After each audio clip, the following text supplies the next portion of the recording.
Frères et sœurs en Christ bien-aimés, chers amis, auditeurs, auditrices, quelle est la preuve que Christ est en vous? Quelle est la preuve que Christ est en vous et en moi?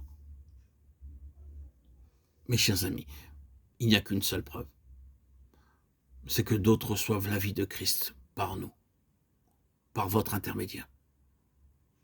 Que vous et moi, nous apportons la vie de Christ aux autres. Il faut que lorsque ceux qui ont faim et qui sont dans le besoin viennent à nous, éprouvent le toucher de la vie.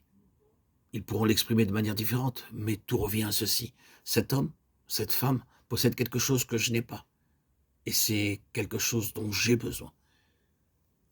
Il y a en eux quelque chose que je sens, et c'est ce dont j'ai réellement besoin.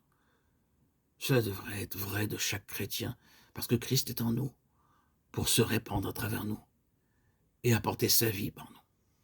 Ah, chers amis, mes chers amis, prions. Prions chaque jour, dès notre lever. Seigneur, fais de moi un instrument de vie pour quelqu'un aujourd'hui. Seigneur, apporte ta propre vie à travers moi à quelqu'un aujourd'hui. Puis-je apporter la vie là où je suis? Le Seigneur n'a pas d'autre but pour vous et pour moi, mes chers amis, chers auditeurs, auditrices. Nous pouvons essayer de faire beaucoup de choses, mais si nous appartenons au CEP, notre seule tâche, c'est de porter du fruit. Et cela, c'est apporter la vie aux autres. En nous-mêmes, nous ne sommes pas même une cheville qui puisse supporter quelque chose, ni une canne qui puisse aider quelqu'un à se tenir debout. Non, non. Dieu n'a pas d'autre emploi pour nous, sinon de porter du fruit, d'apporter la vie.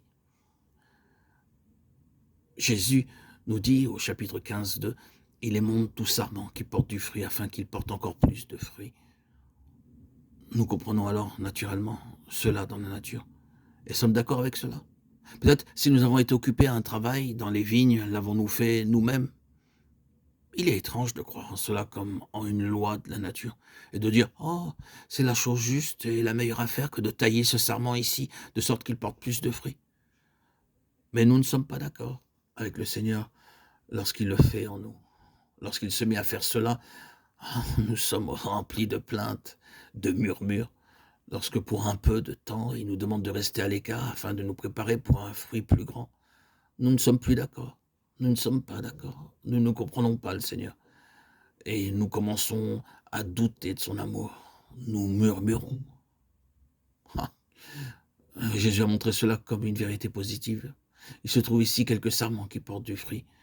Ce n'en est pas un qui ne porterait aucun fruit. Celui-là, dit-il, sera jeté dans le feu. Et c'est celui-là qui les monte.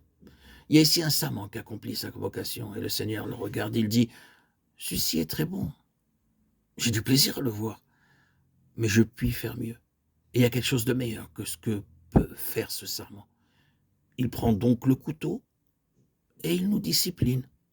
Il nous réduit afin de nous faire croître. Il enlève quelque chose afin qu'il y ait davantage.